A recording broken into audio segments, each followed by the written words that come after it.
One of the technicians of the Gambia Football Federation, Mohamed Sinera, was there on the stands to enjoy the game here at the Independence Stadium. As the first match, the turnout is not as impressive as we were looking forward to, but there is no excuse for that one, as the gates are completely free. Nothing is being charged by the event management committee of the Gambia Football Federation. We were hoping that at least the crowd will turn out in their numbers to actually come and witness this game. That was the earlier arrival of the teams as they make their way to the stadium. The arrival of the Gambian team, they are in jubilant mood. They look happy, excited. It's a great moment for these girls representing their country at the youth level and playing for the first time here at the Independence Stadium and taking on Ivory Coast. You can see the ambience, Gambian players and the ambience trying to put down the pressure. This is lovely from the young female scorpions. I call them the princess scorpions. Hence we have the queen scorpions, so they are the princess scorpions. And there you have the dressing rooms with the jerseys of the home team in our traditional red, white, blue, white, green colors as we are set to take on Côte d'Ivoire, the elephants, the young elephants in this case, in the first round of the qualifiers for the FIFA Under-20 World Cup. And there you have the team boss for the Ivory Coast, the visiting Ivory Coast, arriving earlier on at the Independence Stadium. We hope the host team will be able to actually make it a difficult affair for the visitors. The last time we were here, the men's chant team were not able to do anything. They were not able to send the crowd into any sort of celebrations. And it has often been said, what men can do, women can do better. We hope to see that unfold here as the teams will soon get on the pitch for the kickoff. Earlier on, when a team of camera operators went to took footages of the dressing rooms and the arrivals of the two teams, will get you everything that has to do with this particular game. The tournament is scheduled for August 2026, and it will feature 24 nations, including 4 representatives from Africa. A total of 38 African nations are vying for just 4 slots. That is absolutely arduous, MS. That's the technicians. Joe Jabang leading his team of technicians onto the pitch as a crucial encounter awaits Famara here at the Independence Stadium.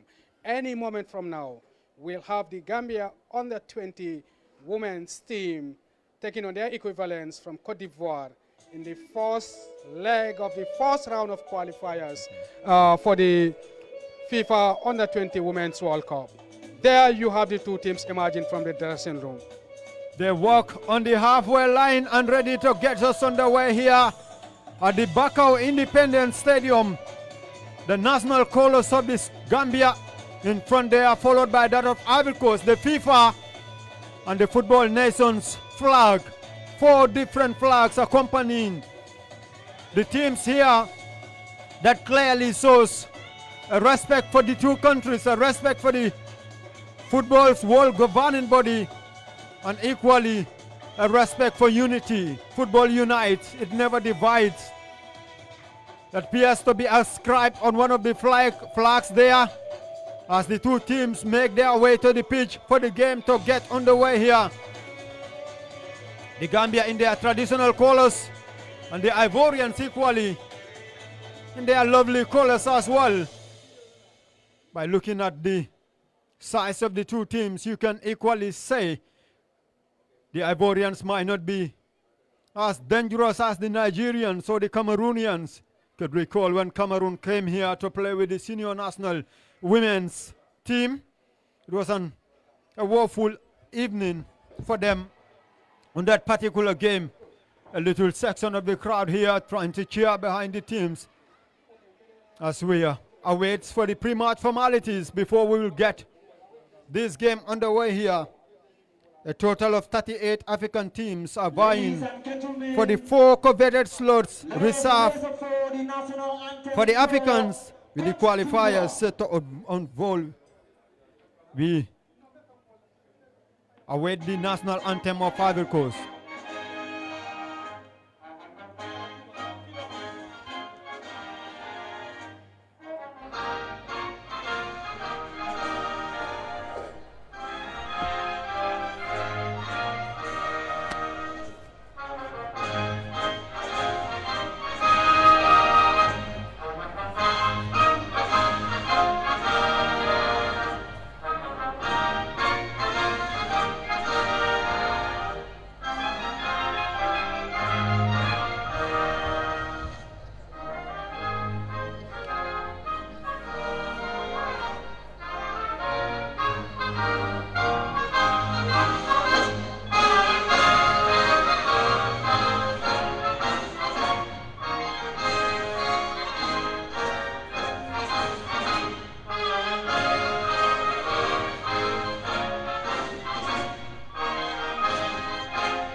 That was the national anthem of the Ivorians, and now we had made wait for that of the nation.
A bit of noise there from the little crowd here at the Independence Stadium.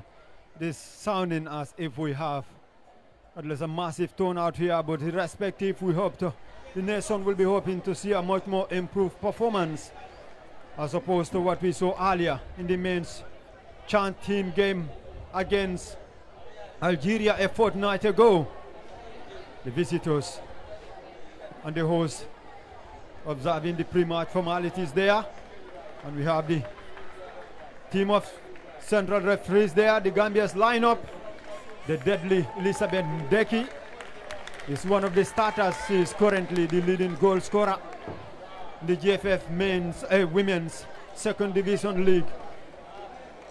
On 18 goals, the number 7, Salijata Jojo Bojang. As you can see, these are the lineup Coach Joseph Jabang entrusted to actually get the needed results for them. Most of them playing in the second division leagues. And it looks more like a 4-3-3 formation. That is what we're going to see here being displayed by the team. You can see Gomez Ndeki will be leading the attack alongside Ellen Gomez. These are two deadly forwards. And in the midfield you can see Drame Gassama, Jata and Bojang. Goalkeeper Mary N.F. Gomez will be guarding the goal post for Coach Joseph Jabang. And his charges, and by all indications, most of the players have been performing exceptionally well with their respective sides. In the GFF Women's Second Division League, the youngest in the lineup, usually Ellen Gomez, born in 2008, She plays for Berewulang FC. And also Mariama Balde, who was born in 2009, Greater Tomorrow Academy. The team of referees are Enes Gumbo from Malawi, Mamate also from Malawi, and the second assistant is Melus from Zimbabwe. They are the team of adjudicators entrusted with this match by the football's world governing body, FIFA. And we are joined by the Gambia's under-20 head coach, Abdoulaye Bojang, who will be helping us to actually digest most of the tactical aspect of this game. The Gambia's bench there, you can see them. They will be reading the game from the bench to make sure they get back and do any needful when they are introduced to the game. The Ivorian bench, MS. Yeah, indeed, Famara.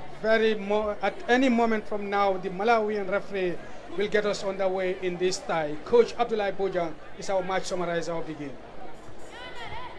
Thank you so much for inviting me to come and summarize the game here.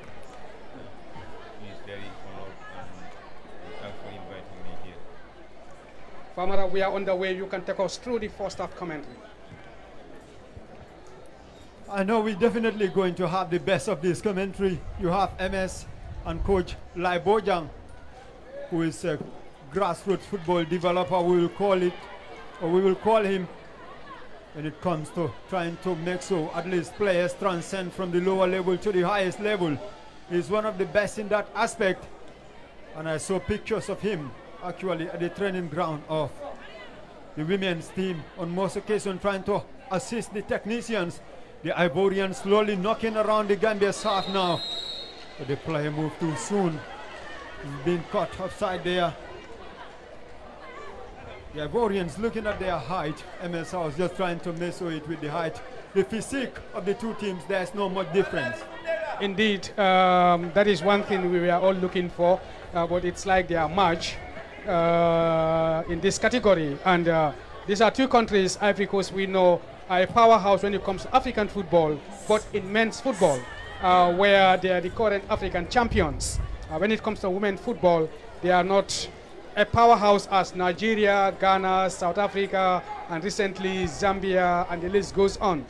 The Gambia have been in women's football for the longest of period. Farmer, it might interest you to know that women's football started in the Gambia way back in the early 80s. And still we are into women's football and progress has been made. And here we are competing for a spot in the 2026 Under-20 Women's World Cup, having previously qualified for the FIFA Under-17 Women's World Cup in 2012, which was held in Azerbaijan, which was a milestone for Gambian women's football. But here it's a new beginning, and it's in a new category. This time it's the Under-20 side seeking to replicate what the Under-17 team achieved in 2012 by qualifying to the FIFA Under-17 Women's World Cup. Our match summarizer, Abdoulaye Bojang, has a wealth of knowledge when it comes to women's football. He's coached the various categories of the women's teams. I remember we were together in Sierra Leone with the women's Under-17 team. That was around 2016, 2017. I can't remember the year. Important game for women's football. The Under-20 beginning the quest for qualification to the FIFA Under-20 Women's World Cup to be held in Poland in 2026.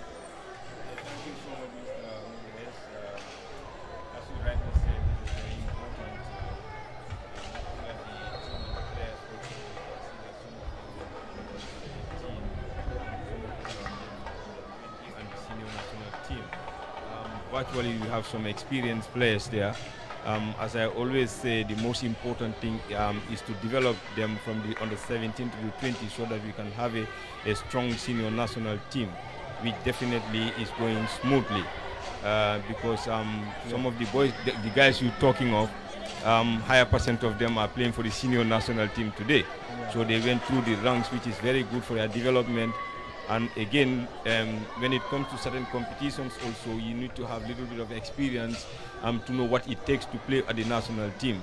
So I think we are in the right direction. Players progressing from under 17 to 20 to the senior national team.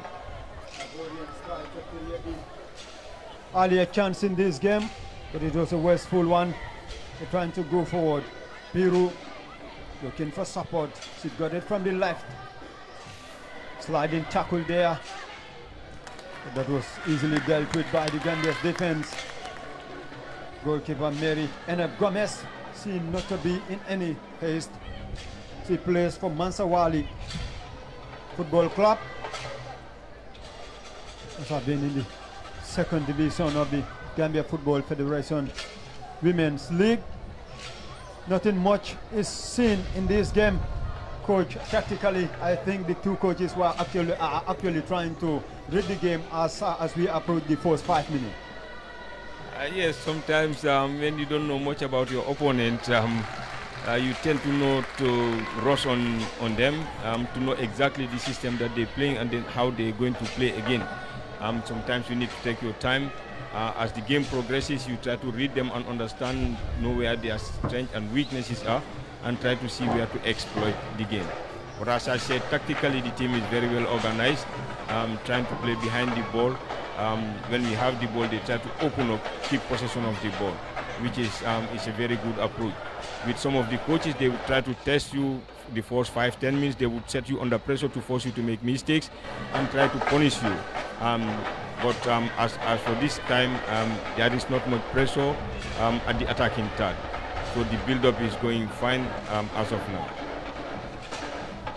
Goalless here at Independence Stadium in round 1 of the 2026 FIFA Under-20 Women's World Cup qualifiers between the Gambia host nation or host for this game against Ivory Coast, the visitors.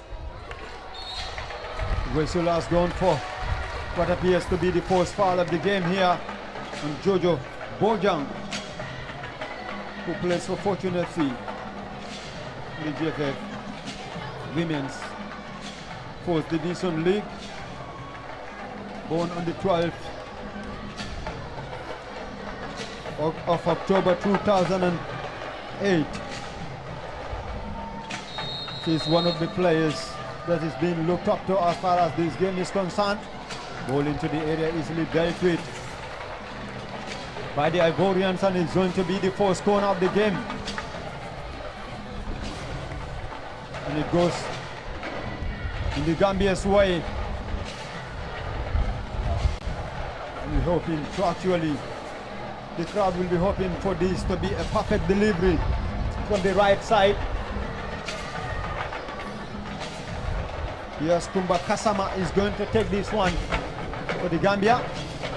She load the ball into the area, cleared not too far away, but the Ivorians broke the diminutive attacker, trying to go forward with the ball. Lets it off. The Gambians are trying to win it back so easily. Ball is kept in play. The appeal for a throw is being ignored by the central referee, Gumbo from Malawi. She whistled for a free kick to the Gambia.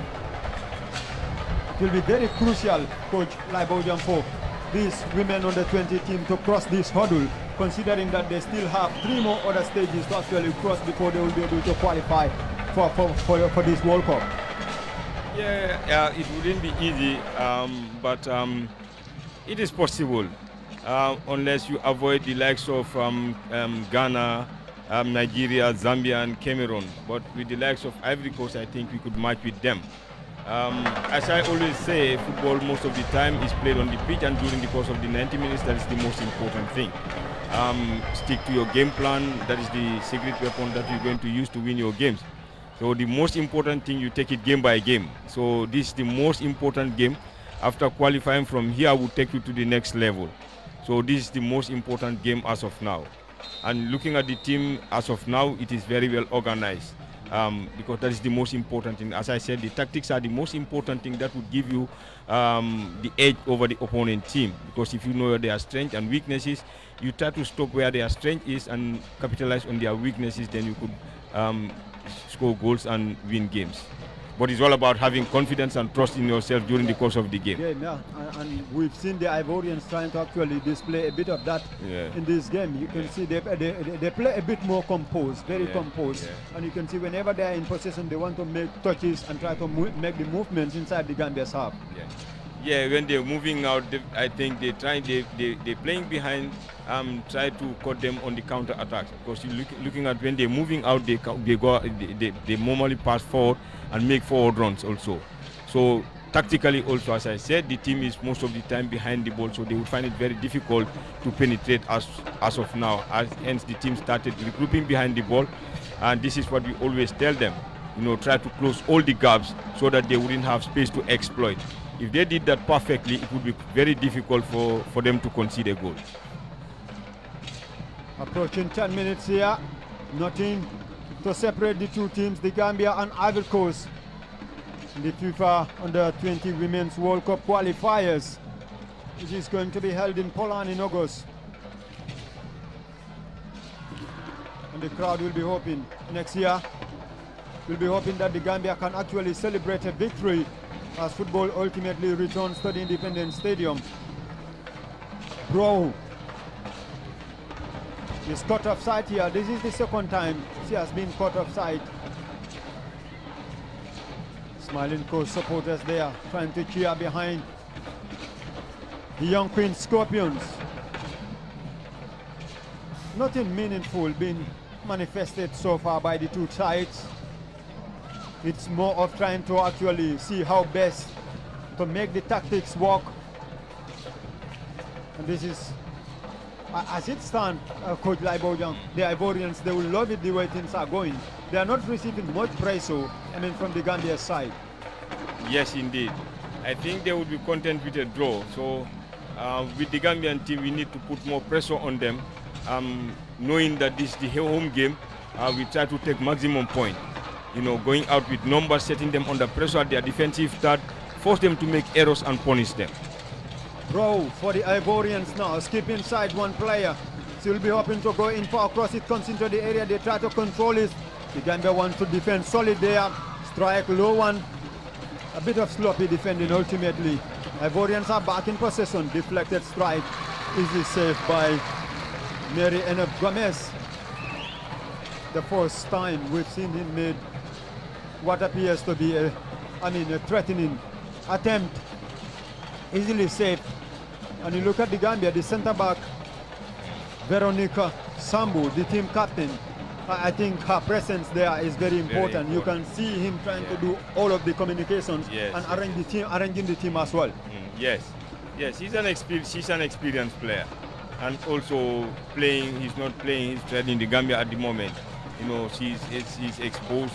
She has been with the senior national team sometime. Definitely her experience would definitely help the team a lot. She should be able to control the defense in terms of getting compact together with the midfield players as well. The Iberians are trying to penetrate the Gambia before the quarter-hour mark here at the Independence Stadium. Most of the threats are coming from them. The Gambia are yet to test the goalkeeper of Ivory Coast, Conan, number 16, who actually plays for Inter FC in Abidjan, born in 2007. She is largely a spectator as far as this game is concerned. Probably Gambia trying to break on a forced counter attack here. Can this be the breakthrough goal? Easy save by Conan in what appears to be her first action as far as this game is concerned. That should have been something meaningful, something good for the game, for the Gambia. To me, she should have laid it for the striker to just finish it. Jojo was arriving in the box. Because for her, she was at a tight angle. So the striker was in a better position to score. She could have just laid it for her to score. I believe she has speed. If they play behind the ball behind the defense, they could pose more threat on them because she has the speed. You know, yes. That was Ellen Gomez. Yeah. With what appears to be the Gambia's first attempt as far as this game is concerned. As Coach Lai Bojan was saying, if they can rely on their pace, probably that will work very well for them. Yeah. But if they want to build the attack from the defense trying to reach before they get to the area of the Ivorians, usually they seal all the gaps. Yeah, because normally the field that they trained at the Goal Project, the National Technical Training Center, is a bit small. Here is more bigger. So it's easy to compact in that area and to get to the other goal post. It's easier there than here. This field is too big, so that's why they need to have numbers up front, because the opponent team is playing behind the ball. So if they push more up front, they would have numbers over there, then they'll be able to play forward.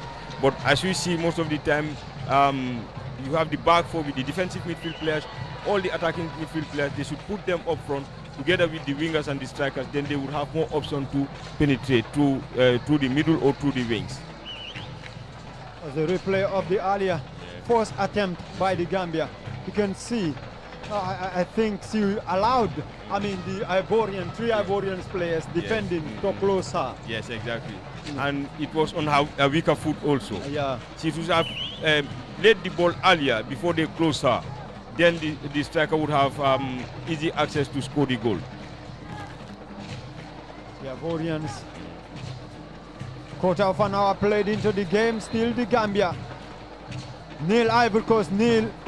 We are yet to see the breakthrough goal here in round one of the FIFA Under 20 Women's World Cup qualifiers here at the Independence Stadium, in what is the return of football to the Independence Stadium. The men under 23 were here earlier. The Chan team were here a fortnight ago. They were not able to do anything meaningful. And here we have the women under 20 team, probably to prove a point. A win here will put them in an advantage position going into the return leg, which is going to be played in Abidjan. And you can see the midfield as well. We're not seeing them getting much involved.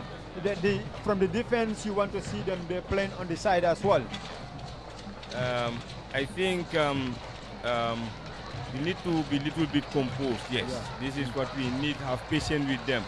You know, the involvement of Kumba would definitely help, because she's an experienced player. She has played up to the senior national team, so she should take the responsibility. And you can see there is gap between the attacking midfield players and the striker. So we need to bridge that gap so that the striker would not be lonely up front. Then that would cause us to pose more threat on the Ivorian defense. But if our midfield players and the wingers are too far from them, then they would be very much composed. It would be easy for them. I think we need to set them under pressure, force them to make more errors. Make them not. We shouldn't allow them to be comfortable, you know. But dropping deep would help them to build up the attack. Then, as they progress, they become more and more settled. So we try to set them under pressure from their defensive third, make them uncomfortable, so that they could make mistakes. Then we capitalize on them. And if we are too close to their goal, also. We have more opportunities to score than if we retrieve the ball from our old defensive third. Yes. The Gambian Ivory Coast are among the 12 lowest ranked teams. That is why they are playing in the first round. The 12 ranked teams, lowest ranked teams, based on the previous under 20 Women's World Cup qualifiers performance, are the ones contesting in this first round. The 6 winners will advance to join the 26 top ranked teams exempted from the first round to play in the second round of the qualifiers. And should the Gambia progress from this stage, their next opponents in these qualifiers will be Morocco, which is going to be March 29 and 30 of these qualifiers. So should they progress from this stage, they already know who their opponents are going to be. But the focus for them will be to actually cross this hurdle before going to the next stage. There's a foul against Bro from where I am seated. I was able to spot that one. The central referee, Gumbo from Malawi, is not very much happy with her reaction after that decision, giving her a bit of warning. The next time is going to be a caution. I think at least we are hearing a bit of noise from the crowd. Since the game is free, we were looking forward to actually a lot of people coming here to actually witness this game. There's no point saying maybe your people in Bakau here should actually come and fill the stadium. They are not paying any fare to actually come here. They should come here in large numbers to cheer behind these young Queen Scorpions to make sure at least their morals are boosted going into, as far as this game is concerned. Yeah, that is very important. That's why you have home advantage. But without fans, definitely, it's just like playing home away from home. Yeah. So when the supporters should come in large numbers to cheer up the girls, so that that would boost their morals to put up a respectable performance and play to win also. I think support is very important. That's why we are all the time crying, playing about the stadium not ready. Because we know the advantage of playing home. It would help you. Looking at our last qualifiers, we won so many of our matches at home. That makes it very easy for us to qualify to the AFCON. So again, you said if you don't have fans here also, it's just like home away, playing away from home. Yes. Yeah. So it is important for the fans to come and cheer up the girls as well. Yeah, in the chance game against Algeria, the complaint was the tickets were high. Now that, it has been given to you for free. She tumbles, I think. The last time I was trying to step on the pitch. Number Kumba Kasama there. She wasn't able to control that ball. Looking at the pitch, it's completely different from the condition it used to be in. Yes. And also the goal project where the team usually train. Yeah. It appears to be a bit soft when you step on it, as opposed to, a synthetic or, the previous Bahama grass. Yeah, it's completely different. On Wednesday I was here with them, I played with them. Yeah. So I know we'll have a little bit of problems here because the field is compact. Yeah. When you step up, it's very soft. Sometimes after the training, I went back home, I slept the whole night. You nearly experienced some muscle cramps. The field is big, the grass is compact. Yeah. So if they have 2 weeks before the game, it would have helped them a lot. But unfortunately, they didn't. But at least they have a few days to train there before the game. That helps a lot. That would help them a lot. Yeah. Kumba Kasama to take this one for the Gambia. It comes into the area. He's trying to go for a goal from distance. That was almost a troubling one for the Ivorians. Was that to the rescue of the goalkeeper? Almost a goal for the Gambia.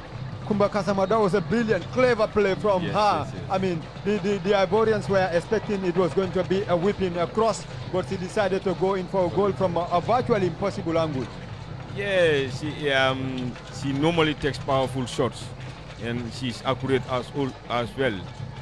So I think when they win free kicks over there, she could help them to convert them to goals. It was a very accurate one. Yeah, they should have followed up earlier so as to get the rebound and make sure that they score. Make it a goal. Yeah.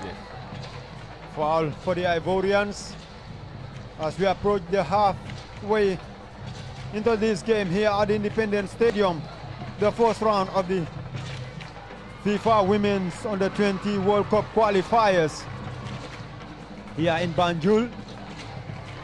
Jojo Bojang surrounded there by 2 Ivorian players as they easily try to deal with that one. The left back clears the ball out of play for a throw into the Ivorians at the far end. Their right wing attack, from where we're going to see their right back trying to take that one, shoot one.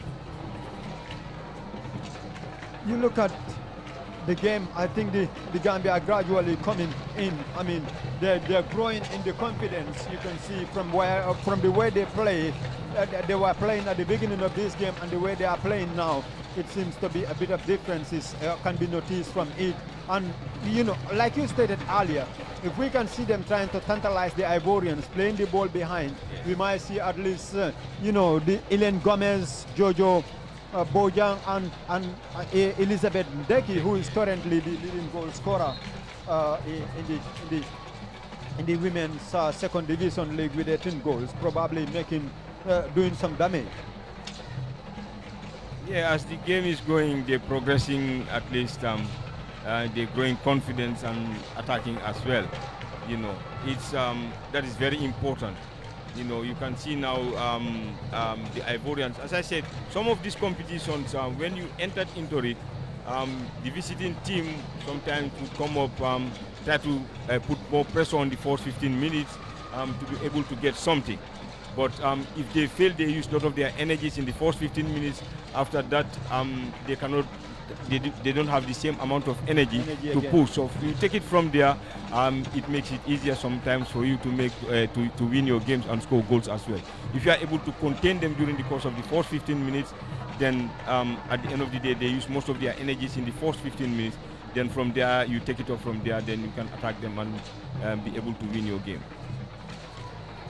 And you can see the team is progressing, little by little. They're growing confidence, keeping the ball playing together.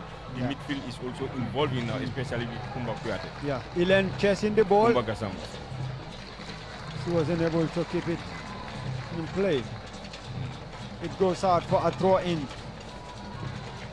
to the Gambia. Taken quickly, Kumba. She touched the ball out of play for a throw into the Ivorians this time around. We're going to see Kone take this one. Alimatu Kone, who plays for Afan in the Ivorian League, to take this one. She's making up her mind where to place the throw. And she was able to spot out a teammate. Ball goes out of play for a throw in after the Ivorians. Yamakumba Traore, who plays for AS Abidjan in Ivory Coast, trying to go forward with the ball there. But we're going to see the throw taken by Mariama Balde, the number 14 for the Gambia. She plays for Greater Tomorrow FC. We have a couple of players from Berewulen, Greater Tomorrow, Red Scorpion, Mansawali, Fortune Quintes in the starting lineup of the Gambia. Mariama Balde, the number 14 for the Gambia, appears to be the throw specialist. Number 19, Elaine Gomez. She's one of the threats in this Gambia's team. Ball goes out of play for another throw in to the Gambia. Under 20 women's team. I think probably if we can see them display, a much more better performance in this game. Offside. The Ivorians players caught offside here by the second assistant referee, Dominica Melushi from Zimbabwe. The National Scorpion fans club there cheering behind the Young Queen Scorpions. The reason why they call themselves the National Scorpions Fans Club, they are always there for all the teams, from the under 17 men and women to the under 23 to the Chan teams to the national team. So I think their efforts are highly acknowledged by the Gambians. Anywhere the team travels, if they can go, they will go. If they cannot go, morally they will always make sure they are with the team. Another throw to the Gambia. Mariama Balde takes it. The Ivorians trying to defend well. They did that successfully. They're looking for numbers, and the Gambia wins back possession so easily. Kumba Kasama wins a throw for the Gambia. The only player in Vale in this Gambia's team. Balde Mariama. Long throw. Ivorians appeal for a foul, and they get a foul. It's going to be a free kick to them. Please. A foul on their number 3, who is Yasmini Miteke, plays for Asset Mimosa in Ivory Coast. It's a familiar name when it comes to the male football. I mean, in the CAF Confederation and AFCON and Champions League. I could recall that name sometimes back when Gantel were doing very well in the CAF qualifiers. That's true, that's true.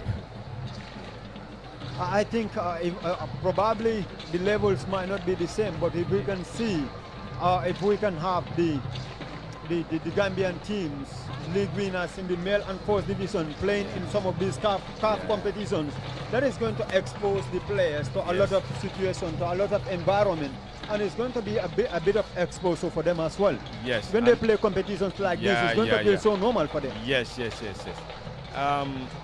Again, sometimes this is what I always tell the people. When it comes to these international competitions, it takes certain things to be able to compete there.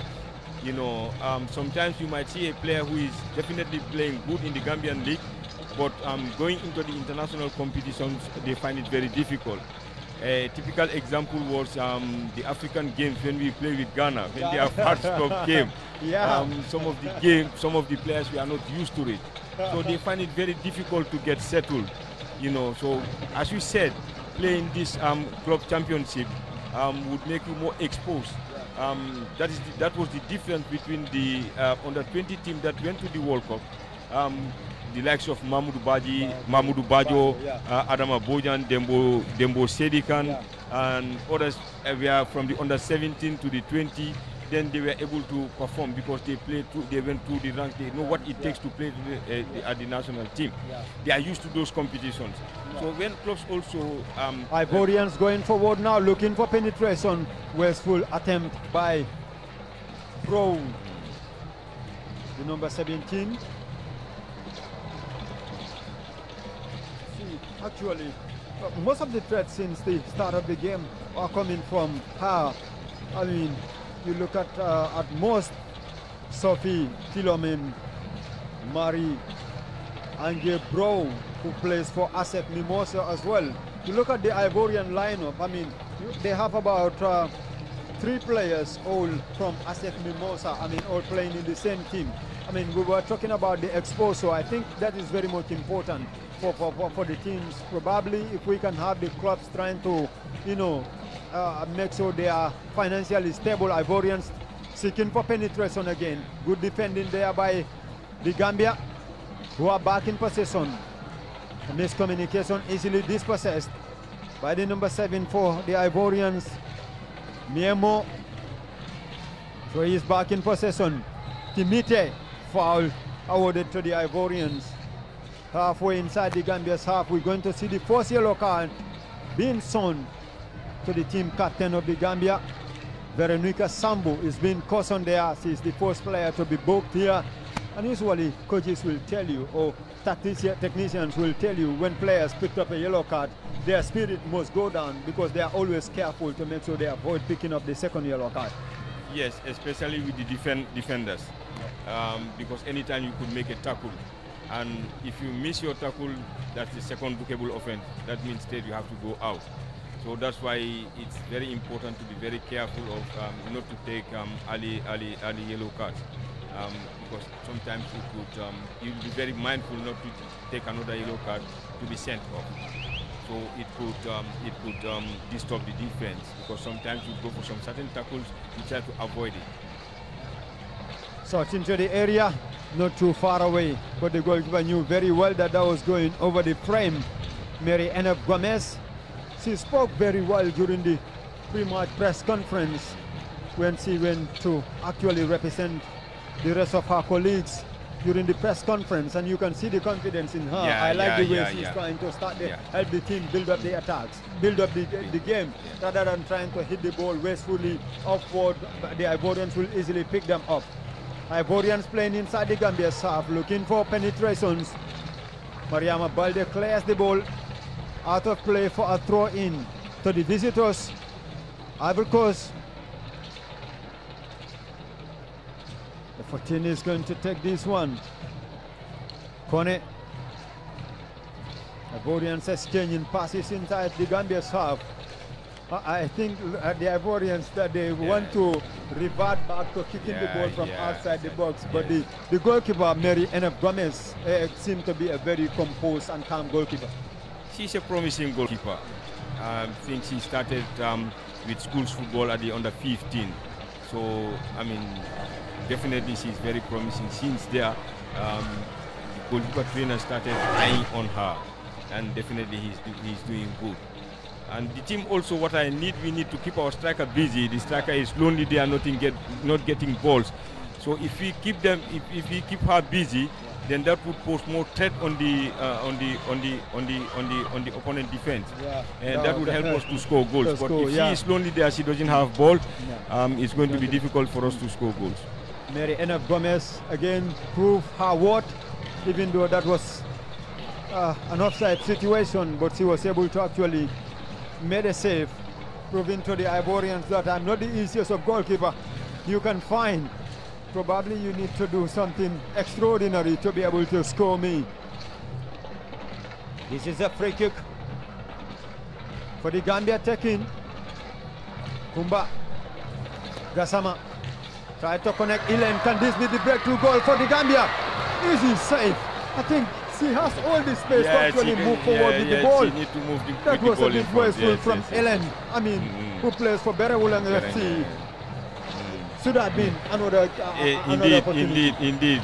This is what I've just said. Let's keep our strikers busy. You know, I know if they have, we keep them busy, they will pose more threat on the opponent defense. You know, especially with the two up front there. You know, especially with Ellen, she's a good goal scorer. So we need to give her the ball so as to be able to score goals. She still needs to go forward. There's a space and there are a lot of options out there. I mean, indeed. That should have been a goal, absolutely. Indeed. If you are not able to score, you still will be able to go in for other options. Veronica Sambu. That was a wasteful one. What happened? That was quite disappointing. Set piece taken there by Veronica Sambu, who plays for Maguemo Queens in the Sierra Leonean League. And we have a couple of, I think we are seeing a lot of Gambian, female players, being exported to other leagues across Africa. You know, we're talking about Elizabeth Ndeki. You can recall last season she went to Saudi Arabia. Actually, she was taken there even though she wasn't able to actually play. But given her experience, I think that is very helpful. Even if you go out there to train alone, I think that is exposure for you. That's true. Yeah, we have so many of them in Liberia, in Sierra Leone, and you can see the ones in Liberia are crowned champions again. You know, definitely that would they're showing the whole world that Gambia also have very good women footballers. You know, after when Rugi went, Basi went, the likes of Catherine Jata and others also. So definitely, I think women football is moving. Gradually, with time, with infrastructure, with good administration, and with much more, I mean, teams trying to devise means to, at least I think that is very important as well, try to devise means to be able to, generate a bit of finance to sustain their development. I think that is also important. Ball played into the area of the Gambia. Ivorians tried to defend very well in the Ivorian half rather. They're trying to defend well and they did that successfully. Ball goes out of play. It's going to be a throw or a corner to the Gambia. It's going to be a throw. And the throw specialist, Mariama Balde, is going to take this one. Taken already. The whistle has gone this time around. For a free kick, a foul on Kumba Kasama. I think she's getting involved in this game more than any other Gambia player. She could help a lot because, as I said, she has the experience. If not this competition, she would have been training with the senior national team. So, I mean, she has the experience. She should push them. She should take the responsibility, make sure that she plays to the strikers. You know, she has all the qualities to put up a respectable performance. 7 minutes plus additional time before the central referee. Enes Gumbo from Malawi will draw an end to this first 45 here at the Independence Stadium in Bakau. The first leg of the 2026 Poland FIFA Women's Under 20 World Cup qualifiers between the Gambia and visitors. Ivory Coast signal has already been given for Kumba to take the set piece delivery. It comes into the area, a header deflected off, still in the danger zone, and it goes out for a goal kick. I think looking at set piece as well, we have the Gambian players seem to be a bit told. If not counter attacks, they can rely on set piece as well to make sure they do the penetrations. These are things that give you goals when the game is tight. Sometimes you look for these set plays whereby you have a specialist who could convert them to goals for you. You know, Kumba definitely, she has powerful shots, she's accurate, and winning free kicks at the attacking third. I know with 2-3 he could convert 1 or 2 for us. Balde doors long. Deki touches the ball out of play. She's yet to at least get more involved in this game, Elizabeth Ndeki. We're talking about a player who scored 18 goals in the league already. And last season, she scored 33 goals. I mean, she's a goal poacher. The crowd will want to see her at least rekindle some of those magics and moments as far as this game is concerned. She should be one of the players. But I think the way we are seeing Ilen Gomez and Jojo Bojan getting more involved as far as the Gambia's attack is concerned than Elizabeth Ndeki. That's why I said we need to keep her busy, you know, because we could rely on her to win the game because she's a good goal scorer. So need to talk to the midfield players to make sure that they supply her with balls so that she could score goals for us, you know. Ivorians attacking from their right wing attack. Bro seeking for support. Left-footed cross into the area. Then you're not yet averted. The Ivorians are trying to look for means. Good defending there by Mariama Balde. The shot is reload back into the Gambia's half, but wasteful one from the Ivorians. Miemo Emanuela, who plays for Atletico in Ivory Coast. The number 10 is down, injured. Yo Makungu Makura Trawale. She plays for AS Abidjan. The crowd are watching anxiously. They are still yet to see anything. Even, I mean, a good scoring opportunity. We've been seeing some half chances being flashed off from both ends. I think the way things are going, I can see the scoreline is a fair reflection of what we've witnessed so far. Looking at the two teams, I think we need to see more women actually coming to fill the stands. They also want to empower. When we're talking about empowering women football, we want to see them actually taking the lead role. For the men to actually follow. That's true. That's true. All these teams should have their players to come and fill the stadium here. From the first division women, second division women, all of them should come here to actually fill the stands alongside their supporters as well. That's true. We need to empower them. They also need to take the lead role. That is very important. But as again, looking at the game, most of the time the play is on one side. That is the right side of our field. You see. So the midfield players need to be more involved. You can see most of the time Kumba Gassama is the one involved in the game. So we need others also to be involved, especially with the build-up. You know, when we start the play at the left side, sometimes, looking at the Ivorian team, they're not putting us pressure at the defensive third. So if you cannot move the ball from the left side, you try to the right side. Just keep the ball and move it gradually. But we should minimize sending the balls when we are not under pressure. Then we could be able to control the game and create chances to score. Patso Memeti, the post assistant from Malawi. Try to make a bit of judgments. Mariama Balde thinks he's also performing impressively well. You know, she's trying to not only trying to defend, but actually trying to help. I mean, the Gambia's right side of the attack, make sure at least they build the play. Kone with the throw for the Ivorians. The Gambians win the possession back. Kumba, left-footed pass to Elen. She wasn't able to control that, and the Ivorians wins it. They easily give it away so easily to the Gambia. The number 10, Ellen going forward there. Jojo Bojang wins a throw for the Gambia as we approach the halftime break here at the Independence Stadium. A little over 1 minute to play here. There has not been much of stoppages as far as this game is concerned, so we're not going to see more than 3 minutes being added to this game. The maximum I can predict is going to be 2.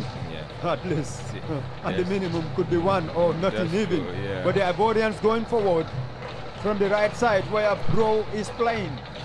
Number 14, she's getting a bit busier in this game. Cross comes into the area. Gambia trying to defend. They collided, but they defended very well. Ivorians back in possession. Easy catch there by Mary Enoch Gomez. Her post grabbing are always perfect. Perfect. As I said, she's promising.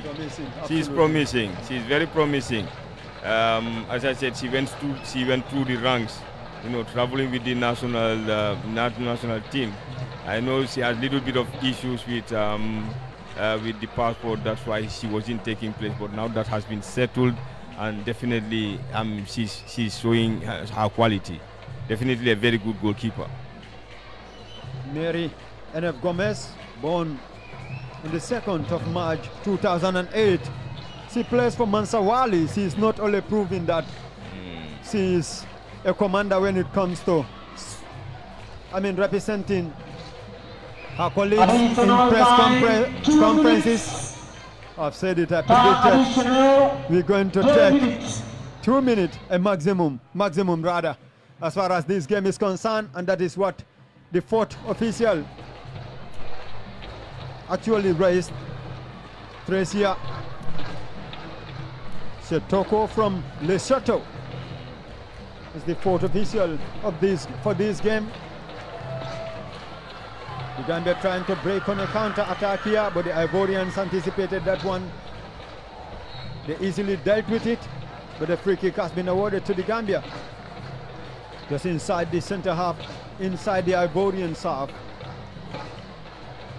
We almost exhaust the first minute of the 2 additional minutes added to this game. Ivorians goalkeeper Hossein Konan, who plays for Inter FC, the Abidjan in Ivory Coast, and this was in Ivory Coast for the World Cup, or for the AFCON rather. The Ivorians, I think the strength of their team actually lies on the right side of their attack, where Bro is actually playing from. There he comes. Mary N.F. Gomez, good, timely defending there by Mary. I think she's always on high alert. Yes. You can see she always anticipates actions. She was standing on the goal line and realized that the defenders will actually react slow. She decided to leave her goal line to trace that ball, and it was a good save. Otherwise, it was going to be a goal for the Ivorians. Yes. She's always in good position, and the timing is always very good. Enough. And that is the end of the fourth 45 Of the first 45 from the central referee. Bumbo, she has had enough of the two teams, and they will head into the tunnel with nothing to separate them. Half-time here at the Independence Stadium. The host, the Gambia nil, the visitors, Ivorians nil. It has been somewhat a fair and a largely balanced first 45 between the two teams. And the scoreline is blank. The two technicians will definitely go back into the dressing room to do a lot of halftime team talks to actually make sure the teams get back on the pitch in a much more improved fashion. Yes. Yeah, that is the most important thing. Looking at the team during the course of the first half, the build-up isn't bad. We need to improve on the middle third of the field and the attacking third. That the middle third, that is the possession zone. We try to keep possession of the ball, and the attacking third, that is the scoring zone. Make sure that we open up the field so that we could have space to penetrate, or we could create space and exploit those spaces. That is what we need at the attacking third to create and exploit spaces. But as I see, most of our midfield players are far behind from the striker. If you get close to the striker, sometimes if she moves out, somebody would be able to exploit the space. Thereby, we could make penetration passes and score the goals that we needed. I'm looking at the Ivorian team also. Most of their strength comes on their wings, especially on the right side. You know, most of the successful attacks comes through the wings. So we didn't have that much threat in the middle, and so most of them were offside. So we need to have a little bit of patience keeping the ball in the middle third, feed the strikers, so that we'll be able to score them. But if not, if we cannot hold on to the ball in the middle third, then if we lose the ball, we have to defend. But we have to keep them chasing the ball so that they become tired, and we could there could be lapses where we could attack and score. Yes, exactly. MS halftime here at the Independence Stadium. The Gambia nil, Ivory Coast nil. Yeah, indeed, deadlock. The deadlock is not yet broken. The two sides going into the dressing room. 0-0 at halftime. The Scorpion fans clubs, come rain, come shine, your guys, they are always here, and you can see the spectators back at the Independence Stadium. And then there's the Smiling Coast Fans Club. They are also very active when it comes to Gambian football. Mami Sira and the team, this is what we love to see, coming back to the refurbished and the remodeled Independence Stadium by the government of the Gambia. Remember, it is a temporal approval. The second game in a space of a week. I hope the young Scorpions, young female Scorpions, would give us the joy we missed in the last game in the CHAN qualifiers against Algeria. And we wish the home-based Scorpions will be playing later in the evening in Anamba in Algiers to beat the Algerians, which is going to be a daunting task but not mission impossible, so that we can qualify for the CHAN tournament later this year in Kenya, Uganda, and Tanzania. But like you said, it's 0-0, and this live coverage is coming to you live from the Independence Stadium by the Gambia Radio and Television Services. You can watch us on TV and online in our online platform, and of course also on the Gambia Football Federation Facebook page. We collaborating to make sure that we give easy access to Gambians within and outside of the country to watch this game. It is an exciting game, and like Coach Lai Bojan said, we must see more from the Gambian side. It is our home game.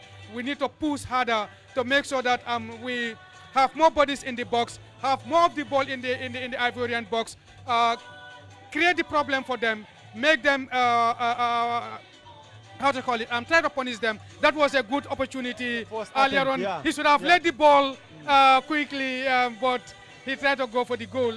Coach, that should have been the first opener. Yes, indeed, that should have been the first goal of the game.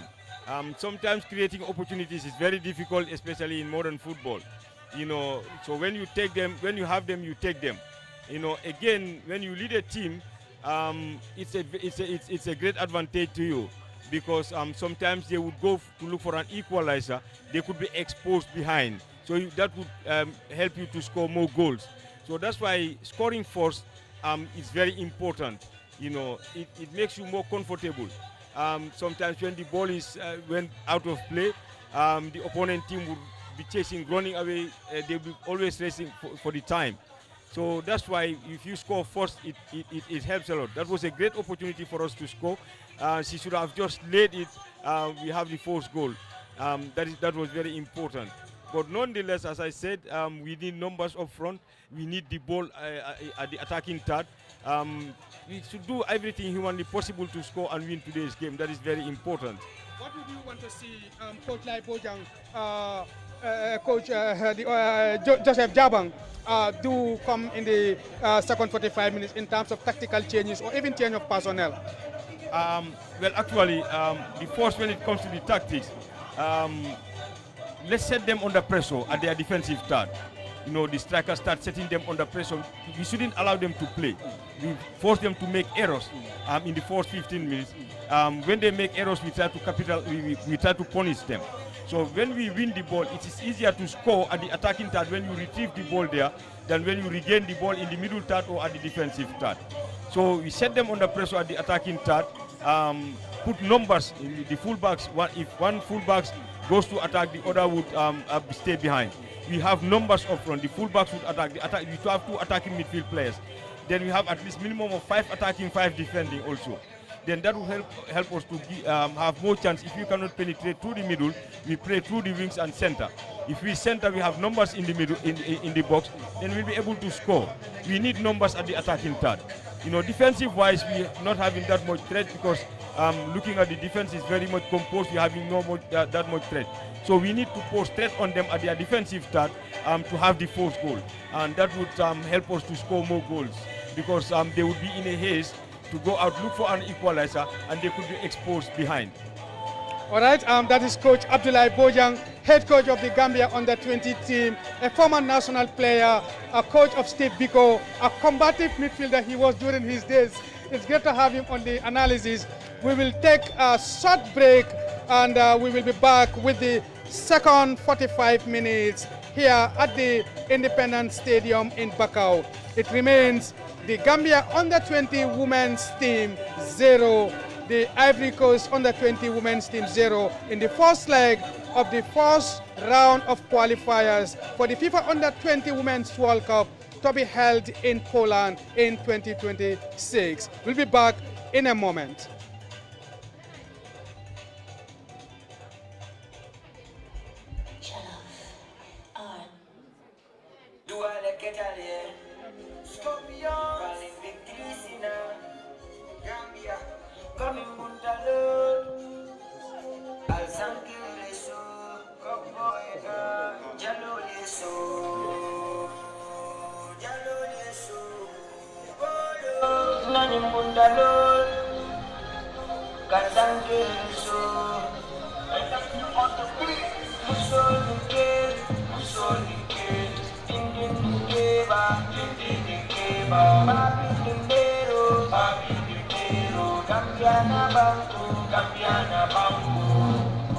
I can't believe what if I done it.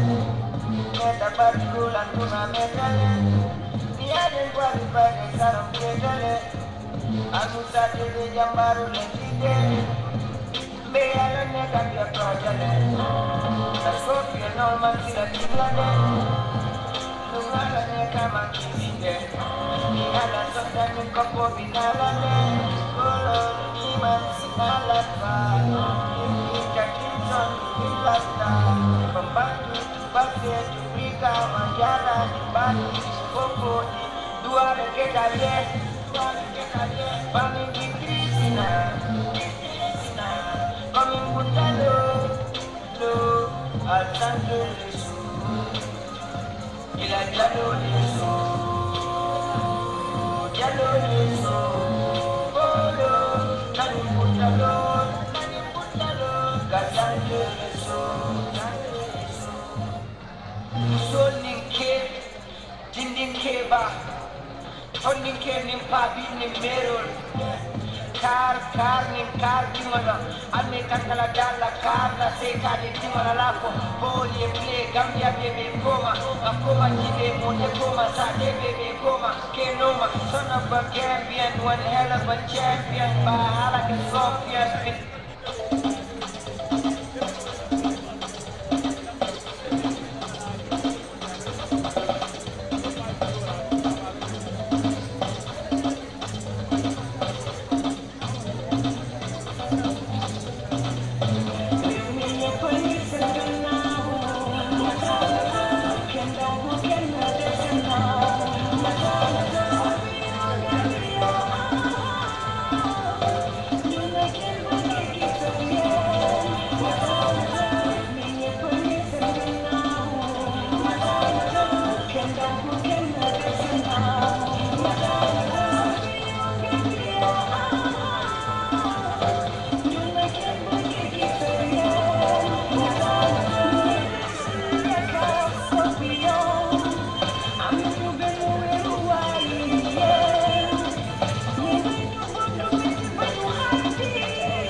Welcome back from the break. The two teams are back on the pitch. And the crowd will be hoping there will be goals. As far as the second half is concerned, we didn't see any changes from the two coaches. They are back with the lineups that actually started the game. And the visitors, Ivorians, are playing a bit confidently.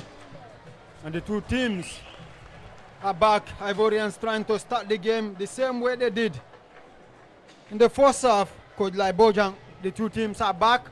No changes from the two coaches. Appears that they are satisfied with the performance of their players so far in the first 45. Yeah, it seems they are satisfied with the performance. Probably going forward in the game, they would need to make some reinforcement to see whether it's personnel or tactical changes to move the game to another level to win the game easily. Hopefully we might be able to see goals being scored. As far as this game is concerned, that will be much to the delight of the home crowd. The Gambia. Elizabeth Ndeki try to connect. Jojo Bojang, who wins the ball, looking for support.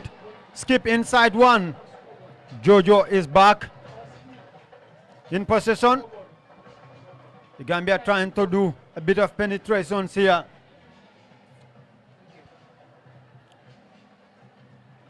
But the Ivorians are looking a bit solid at the back. They seem to be a bit more composed, Coach Lai. Yeah. They're very much composed at the back. But as I said, our strikers are not getting enough balls over there. So that's why I wouldn't say the weakness of the defense over there. So, but this second half, they've started brightly. Now they started moving forward again. You know, if you have numbers up front, this is what they should be very mindful of. Setting up a line defense. It's always very Elizabeth easy. Ndeki. Yeah, exactly. At least they need Jojo. to have a depth in the defense, not to set up a trap. That is very dangerous because they managed to have so many offsides during the first half. If it breaks, it could be dangerous to us. So they need to play deep and not to set up a trap.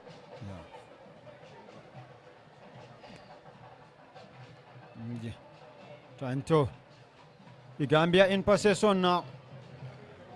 The Ivorian goalkeeper Conan rather anticipated that move by the Gambia. Even though the young Queen Scorpions are back in possession. Elen goes to the ground and she wins a free kick for the Gambia. Ivorian number 13 is going to receive a bit of lectures from the referee. I think there was a bit of some typing errors with the numbers on the team list being provided to us by the coordinators. But this free kick will be taken by Kumba Kasama. She does long into the box. You see catch there by Conan, the Ivorian goalkeeper. Lamfrey Ocean Conan, who was born in 2007 and plays for Inter de Abidjan in the Ivorian League. Elen Gomez. 9 tons. Salijata. Wasteful pass.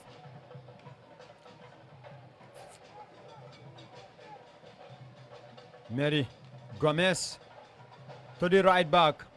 Balde. Team captain Veronique Sambu kicks the ball out of play for a throw in to the visitors, who are playing a bit calm and composed here, slowly trying to look for gaps to exploit. But the young Queen Scorpions are looking defiant and solid, equally trying to look for means to penetrate the Ivorians. But as it stands, it's goalless between the two.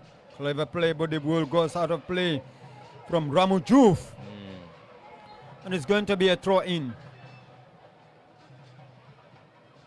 To the Ivorians, there's a miscommunication there. The Gambia thought the throw was for them. Joe Jaba wasn't very much happy with that. The Gambia's coach, Joseph, see, touch the ball. You can hear. And the signals of the leap, you can tell.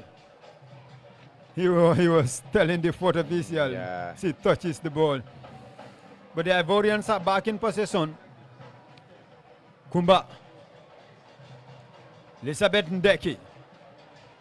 Jata to Jojo Bojang.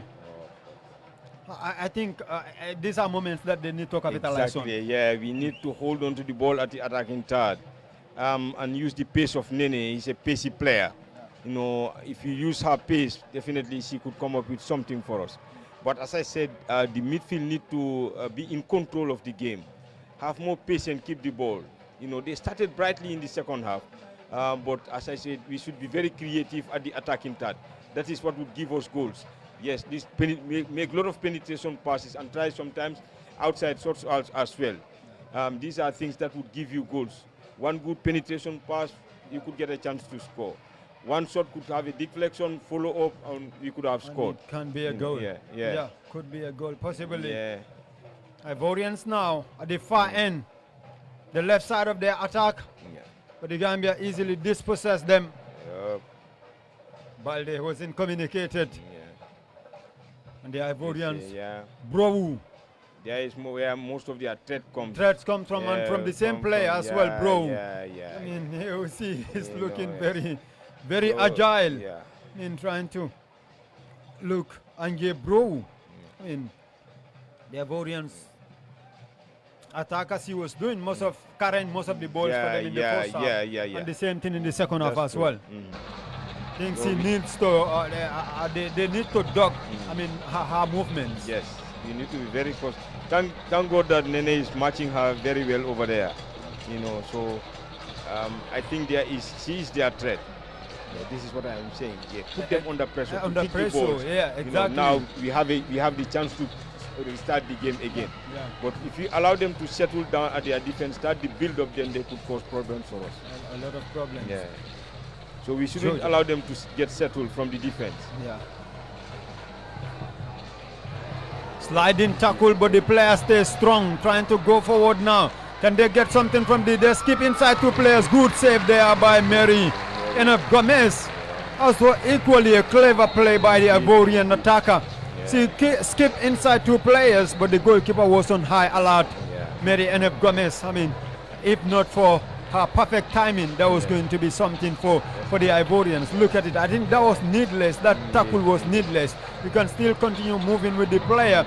And here, look at her again. Skip inside the second player. But the goalkeeper came on time to actually, next OC, stop them from actually scoring that goal. But the two attempts to actually defend that attack was bad. Definitely, it was in the good defending. As a defender, you always stay on your feet. You know, if you get beaten, you could still chase the ball. But if you are on the ground, then definitely you have no chance of winning the ball back.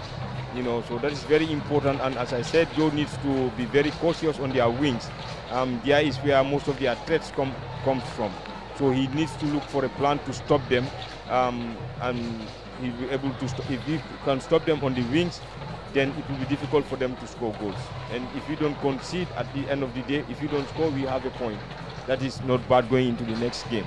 But we need to stop them from the wings. There is where their threat comes from. You know, so he needs to be very cautious about that. Moments of concern for the Gambia as their heroic goalkeeper Mary N.F. Gomez goes to the ground on receiving treatments from the officials of the Gambia's team, but it seems like she's going to get back on her feet. She's getting back her gloves on, and the crowd will be happy that she's back on her feet. The Ivorian bench earlier reading the game. I think the advantage of starting on the bench is actually to have the opportunity to be able to read the game. Probably if you are given the chance to actually play in the second half, you can easily do things the player that were there were not able to do. That's why now they call them game changers. Yes. We normally call them game changers. Yeah. If you concentrate, then you should take the game to another level. That is why it's very important when you have good substitutes. Then sometimes, if it is tough and tight during the course of the first half, And towards certain part of the second half, when these people came, they can take the game to the next level or help you to win the game.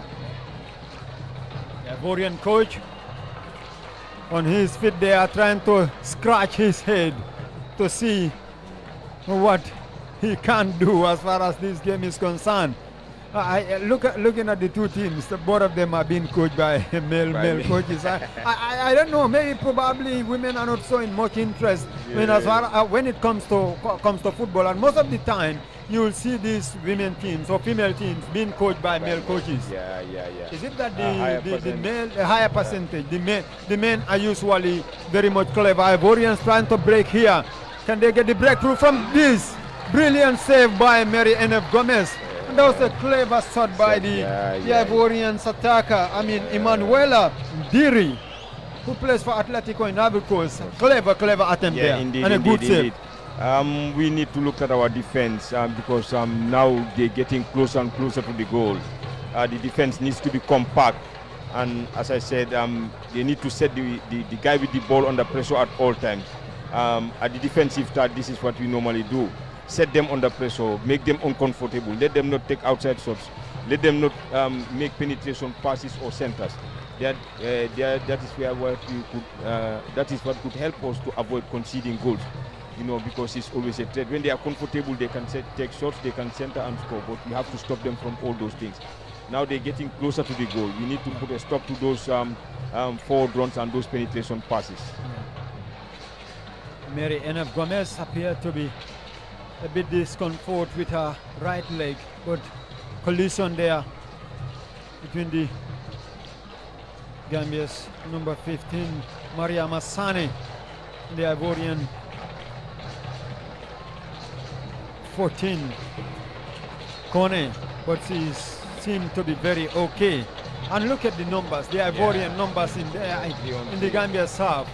See, I like the calculation of this Ivorian attacker, and equally the goalkeeper was very much on a high alert. Otherwise, that would have been a goal for the Gambia.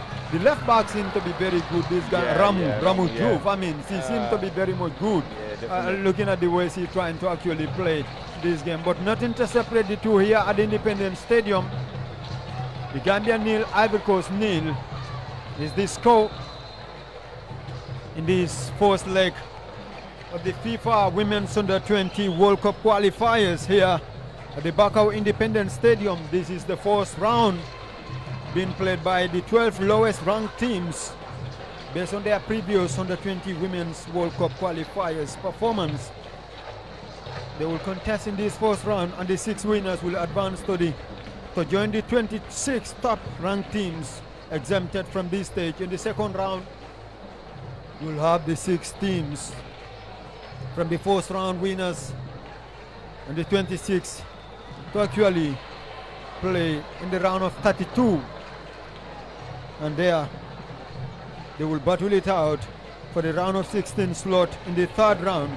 And in the round of 16 we will see 8 teams advancing to the 4th round, and in that 4th round we'll see 4 teams dropping again. In a knockout format, this seems to be a tough qualifier stages. The teams are actually going to play 4 difficult rounds to be played before they will get to the final to qualify for the competition.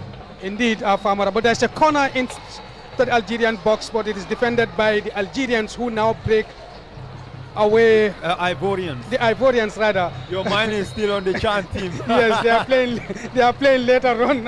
In fact, Sol just came asking me if we are showing the return leg. So, is it still going to be played at 6? Did they arrive there today? No, the kickoff have been delayed. Okay. Yes, to give the Gambian time at least a bit time to recover. Yeah, but I don't know how that is going to how that is going to affect the team. But like we said, this is going to be a very marathon qualification for any team that has to qualify, especially for teams that are starting in the first round of the qualifiers, like the Gambia and Ivory Coast. Remember, 4 teams from Africa will qualify for the tournament. Kasama there in the red veil, in the number 16 jersey, has been a workaholic in the middle of the pitch for the Gambia there. Yeah. We hope, let's hope that Joseph Jabang will try to do some changes that will bring on some fresh legs so that we can get that goal. That's the Ivorians there earlier on breaking into the Gambian box. But Yeah. definitely Mari NF Gomez, is doing very well so far, so good to keep the Gambia in the game Intact, intact. Some moment of concern for the Gambia's Indeed. team here. Their team captain Veronica Sambu is down injured on the ground, receiving treatments from the paramedics. She's even going to be stretched off. Appears to be a serious one. It looks like she's going to be replaced. The Rocky centre back is looking like she's not going to come back in the game again, Libodian. This is going to be a worrying moment for the Gambia. Indeed. She's definitely a key player in the team. Controlling the defense with her experience. So if she moves out, we need somebody who is also very experienced and to be able to control the defense, because as I said, it's very important. We always have to have a leader in the defense. That would help the team to be more compact and to be more organized when it comes to the build-up and in terms of defending as well. In the other first-round matches, Gabon will be playing Niger. Togo will take on Tunisia. Rwanda will play Zimbabwe. South Sudan will play Djibouti. And Malawi will take on Central African Republic. It is going to be the first 6th round of matches. Some muscle cramp there.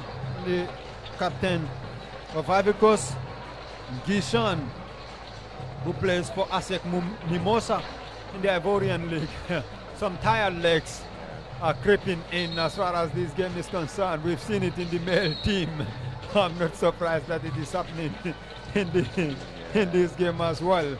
I think the pitch is too big. Actually, we've seen players struggling gradually. It appears she's also struggling. The two captains are down. The Gambia's captain, Veronica Sambu, is up the pitch already.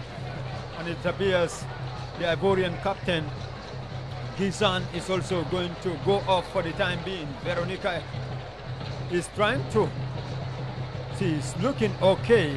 And it appears we're going to have her back on the pitch. This is what the crowd, the Gambian supporters were actually praying for. And it appears the captain will be back on the pitch to make things solid at the back for the Gambia Queens, young Queen Scorpions. The throw taken, cleared by Ramujouf, not too far away, still in the danger zone. The Ivorians are back in possession. The Gambia are still trying to clear the danger. It's not yet ebb. The Ivorians are winning the second ball so easily. They're trying to penetrate from the right side of their attack. The throw is chasing the ball there. Timite. The ball goes out of play for a corner. So Ivory Coast, Captain Sambu, Veronica and Captain Gisan of Ivory Coast are both back on the pitch. It's a corner to the visitors of Ivory Coast, who are not a powerhouse when it comes to women's football in Africa. The powerhouse usually will be Nigeria, Cameroon. Cross comes into the area. The Gambia's side defended very well, but the Ivorians are back in possession. Shot comes in wide of target and goes out. It's going to be a goal kick for Mary NF. Gomez takes shot to team captain Sambu. Balde Mariama for the Gambia. Back to Sambu. Captain rolls it to Sane. Ramujouf touches the ball, but it's going to be a wasteful one. Elizabeth Ndeki goes to the ground and she wins a free kick for the Gambia's Queen Scorpions. Approaching 65 minutes here at the Independence Stadium in Bakau. 18 goals to her name in the league, and she is yet to show the magic that she has been using to score goals in the GFF Women's League, Elizabeth Ndeki, who plays for Greater Tomorrow Football Club. This is a free kick for the Gambia. Kumba Kasama, the dead ball specialist, takes that one. Header into the box, no player there to make contact, and it goes out for a goal kick. We're going to see a substitution. Ivory Coast, number 10, Makura Traore. 15 Out will be number taking. 15, Bam Abe Naomi. Nawoni will be taking the position of Traore. Côte d'Ivoire, numéro 10. Ya Makura Traore. Naomi Abi. Abi Naomi. And Takes the position of the number 10. Usually the number 10s will be tricky players, but we haven't seen much of these Ivorians, number 10 Traore. No, not at all. You know, definitely. This is my problem. Ivorians now, can this be the breakthrough for the new entrance? With what is our first touch of the game? She put the Ivorians in front. Abby just came on, and within a moment of her introduction, she was able to prove why she deserved better to start the game. Ivory Coast won, the Gambian lead. Just Naomi Abi. Abby there, I think we will discuss this earlier. She read the game very well and decided to exploit the gaps at the Gambia's defense. Ivory Coast won, the Gambia nil. Yeah, most of their threat is coming from the wings. You know, this is what I was saying. And again, you look at the midfield also, we need to stop their passes. Whenever they have the ball, their strikers start to move forward, start to make forward runs. There is where we should try to stop their passes. But on the wings also, but that is not forthcoming. You know, unfortunately, we concede a goal that we could have avoided. Indeed, a moment of lack of concentration, I would call it, from the Gambian side. And the new entrant capitalized on the space and calmly finished off the ball. And there you see his lot of gaps, Coach Abdullah Bojang, and she exploited it very well. And she calmly slotted it home to give Côte d'Ivoire the lead. Yeah, you look at both the centre backs, they were marking off the post. So that's why she has the space and time to be able to score the goal, because there was no centre back around that area, only the left full back, and the left full back was also concentrating on the flank player over there. So the defense needs to be looked at. It is not very much compact as of now. You know, we need to cover that area all the time. What we always tell them is defending is always done on the ball and the way to goal. You have one up and three down. One will set the guy with the ball under pressure and the others cover the goal. And there was no coverage around the goal area. That's why it was easy for her to score the goal. Indeed, and now a daunting task for the female young Scorpions of Joseph Jabang. Turn the tie around in this game, trailing by a goal to nil. They must score at least twice, as we see more action on the Gambian bench. We're about to witness a double substitution from Coach Joseph Jabang. Sire Côte is being prepared to come on. She plays for Brikama United. That was an attempt there. Ivorians are trying to double their lead. I think they want to take advantage of the spaces that are being created within the Gambia's box to make sure they do the penetrations. You're going to have two players to be introduced to this game. That is going to be after this corner kick for Ivory Coast. It comes into the area beyond everyone in the box and goes out for a goal kick. Now the introduction of Nyuma Sane, who plays for Police FC, and also Sire Côte. They're trying to get it set for them to come for a rescue mission. A free kick awarded after a handball for the Gambia. Yes. Kumba Kasama. Yeah, he's going to take this one. As we have a little over 30 minutes to go here. Substitution for the Gambia, number 12. Off for the number 8, Kadijatu Drame. For Sirekote, Kadijatu Drame is being replaced. Numero 2, Sirekote, numero 8. Kadijatu Drame and Sirekote. Number 30, Nimasane is taking the position of Salijata. Two players have been withdrawn and replaced. And the free kick will be taken now. Fresh leg thrown to the game. I think Coach Elizabeth Ndeki is surrounded there by the Ivorians, who are trying to break on a counter attack again. Abi, but the goalkeeper anticipated that one. Mary and Gomez cleared that one. I think that is what they need at the moment, to actually resort to the bench to make sure if they will be able to do the needful changes as far as the scoreline is concerned for the Gambia. Yes, he brought in a winger and an attacking midfield player. But my problem here is in the middle. We need to stop those passes from the middle to avoid conceding another goal. But it's very easy for them to make passes from the middle. We need to set them under pressure at all times. You know, if we dominated the midfield, we'll be able to control the game, and that would help us to win our games. You see, they are getting settled in the middle. So whenever their midfield players have the ball, the strikers start to move forward. That's why they're playing all the time behind our defense, and there is where the goal came. So we need to stop them from the middle, win first and second balls, then we have chance to attack. Another yellow card, Son, for the Ivorians. John.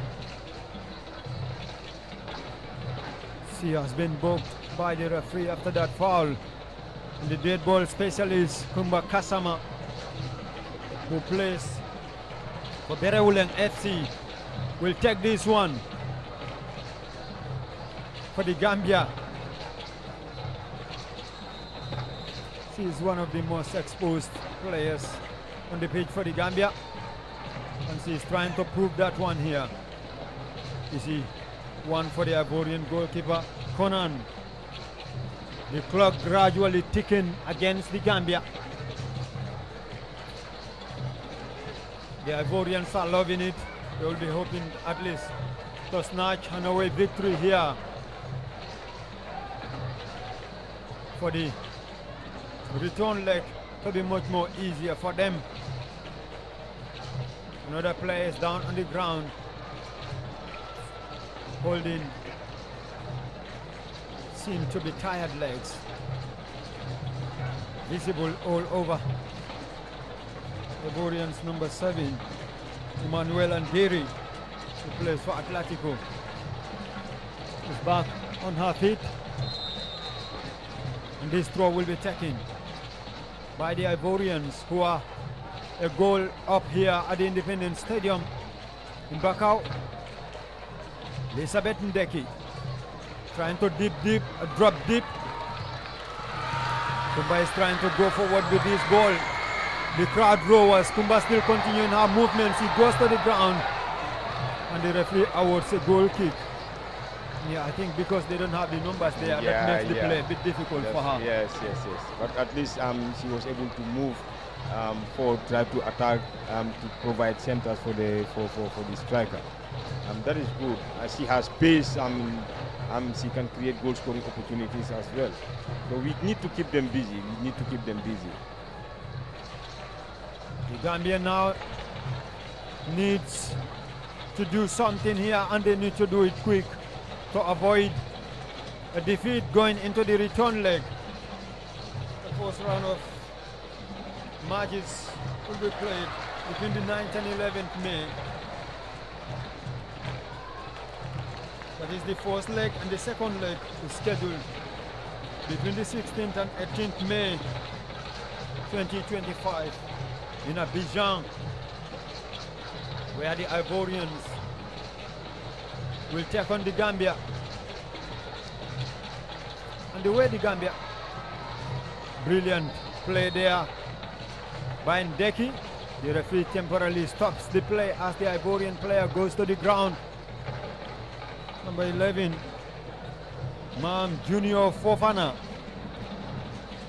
Some of their names and surnames are similar to that of Gambia very well. You can see Fofanas, you can see Trawale, you can see Mam, Mam Kumba, Alimatu. These are names synonymous as far as Gambia is concerned. Going to see some replays of that goal. And look at him, he was standing all by herself. Off the post, Yeah. So it was 2 against 1 in the middle of the field. Yeah. Ivorians will tentatively play the game with 10. Energetic ambience coming from the stands. Smiling Coast supporters there alongside the National Scorpions fan club as well on the stands, trying to play their part. But the players on the pitch are not playing their part. Kumba, you can see the Gambia whenever they are in possession, the numbers are not usually there. And probably to get that sorted, I think they are dispossessed now. Ivorians trying to go forward. The goal scorer Abe, who came on as a substitute. Ramu Diouf trying to disturb the Ivorians attack. And they'll want to make sure they get the numbers back to delay these Ivorians attack the Gambia. They've done that successfully. They forced the Ivorians to return the ball back in their own half.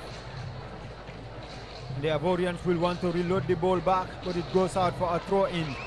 I think looking at the midfield setup, the way they are trying to connect with the attack, is going to be a bit more tough for the Gambia to actually get a goal here. Yeah, they dominated the midfield. So there is where we need to get control of, to be able to play more offensively. But at the end of the day, you see most of the balls, the second balls are won by them, and they are able to hold on to the ball in the middle. So we find it very difficult to win the ball from the field. So they're keeping the ball playing forward. So it's going to be very, very difficult if you don't get control of the midfield. Ramoju back heels, but the whistle has gone for a foul. For the Ivorians, you can see their technician, their head coach, starting on the touch line, trying to give as much instructions as he can to make sure they are able to actually either retain this scoreline or add to it if possible, but that is not what the Gambian crowd here will be hoping for. They are appealing for a handball. The Ivorians, the Gambia are looking very strong. The Ivorians, number 7. Manuela lays it up around the 18-yard area.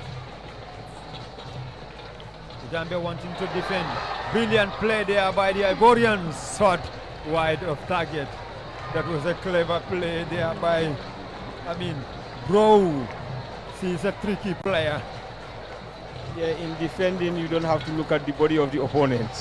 The most important thing, you cover your goal. That is the most important thing. She could have defended well.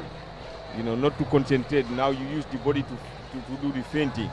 So when defending, you always concentrate on the ball. That is the most important thing. Clock ticking against the Gambia's favor. MS. Indeed, Famara, Ivorians with the upper hands in this game. They winning all the second balls, and they're dominating midfield. They're knocking the ball around. They're making it very uncomfortable for the Gambians, and they are leading as well. You can see the way they are playing, and the Gambians are finding it very difficult going forward, Coach. They're settling in the game as it progresses. Now you can see that they start to build confidence. They're keeping the ball. Because what I always said, when you score first, the confidence comes. Sometimes you try to delay. That would make the opponent to be more anger, making your delaying tactics. But they're getting settled in the game. They're keeping the ball. They're knocking the ball around, causing all those threats. So still, the most important thing for the Gambian team is we still need to be composed, stick to our game plan. That is our secret weapon that we should use to win the game. Ivorians breaking now after a lovely link of play in the box, but well defended. But they still have possession, trying to go around in the box, and the Gambian defense clear their line for a throw to the visiting Ivorians, as Joseph Jabang is about to make another Substitution substitution for the for Gambia. Gambia. Number 7, out Elizabeth Becky for the number 11, Messinda Mendy. Remplacement pour la Gambie. Numéro 7, Elizabeth Becky. Sortie pour numéro 11. Messinda plays for Mendy. TMT. I mean, she's the second leading goal scorer behind Elizabeth Ndeki in the second women's second division league. She scored about 11 goals. I mean, she is a player who is equally a goal poacher. Plays for TMT in the GFF second division league. Hopefully, we'll be hoping to see her at least replicate some of those performances she has been showing in the league as far as this game is concerned. Ndeki wasn't able to prove her, scoring prowess. Probably we can see Messinda doing something. Yeah, we need to hold on to the ball. There are certain times you need to take responsibility, have confidence in yourself, not to kick the ball just away for the sake of kicking, because that would give them an advantage to restart play and gaining possession again. We need to build a little bit of confidence, keep the ball and try to attack. You know, this is what is going to help us. As I said, sometimes when you score a team, we tend to forget our game plan, so we start to kick. But we should be able to stick to our game plan, hold on to the ball. This is what we train, that is what we understand, that is what we're going to use as a secret weapon to whip the opponent and win the game. Ivorians coach coming very close on that occasion, and Mari Gomez has to intervene to palm the ball away for a corner kick to be taken by the Ivorians.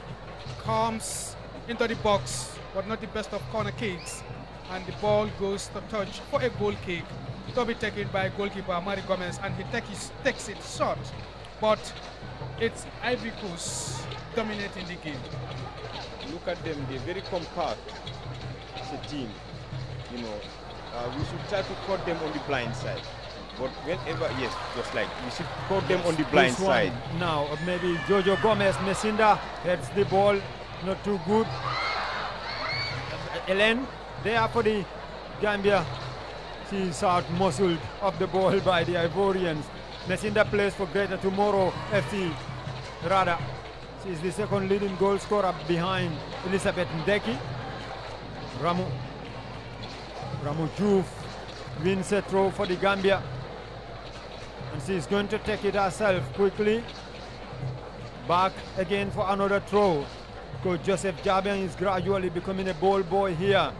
That is all showing how desperate he is to make sure at least they salvage at least a draw here or even a win. The worst will be a draw, but the Ivorians are looking defiant while the Gambia are looking desperate as far as this game is concerned. They'll be hoping that at least the worst for them could be a draw, at least going into the return leg to see what they will be able to pull. If they are not able to at least go all out for a win, they should try to actually see if they will be able to get a draw. Yeah, I think they've made some reinforcement that should keep the defense busy, because they have some tired legs at the defense. So if we keep our fresh legs busy up front, they could come up with something. You know. Well, Poland were announced the 2026 Women's Under-20 World Cup host following the FIFA Council meeting on 17 December 2022 in Jeddah, Saudi Arabia, where the decision was taken. They will be the host country for the tournament that will run from the 5th to the 27th of September 2026. We will have 24 teams from 6 confederations to actually play across 8 venues as far as the FIFA Women's Under-20 World Cup is concerned, 2026, to be played in Poland. And the Gambia are among the nations to actually vie for a sport as far as this the World Cup is concerned, Miss. Yeah, indeed, 24 teams, and 4 would come from Africa, which makes it very difficult out of 38 teams from the African continent vying for only 4 spots. So it's going to be a real marathon of a qualifying round. The winner between the Gambia and Ivory Coast here would go on to meet Morocco in the second round of the qualifiers.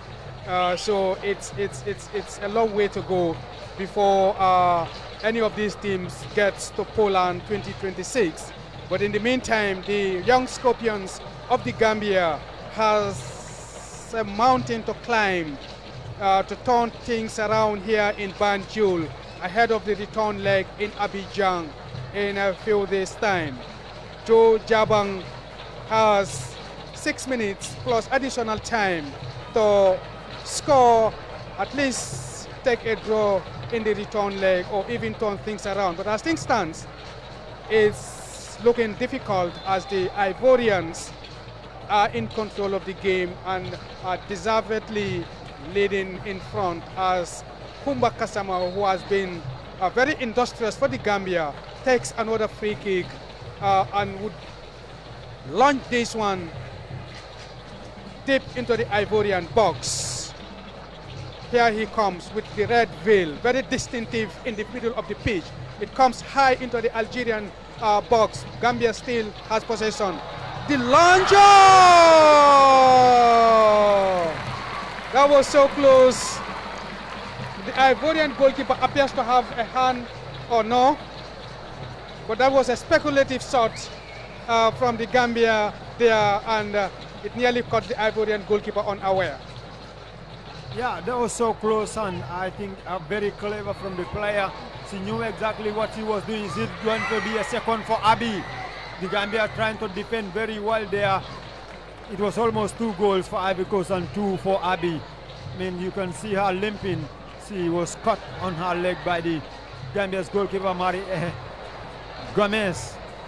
But the Ivorians are back in possession now, looking for their second goal, trying to cement their position as far as this game is concerned. But the Gambia survived that one, and it was almost 2-0 to the Gambia. They are attacking Coach Lai Bojang, but at the same time, I mean, forgetting about the defense. This was the earlier action from the new entrance, number 8, Sire Côte.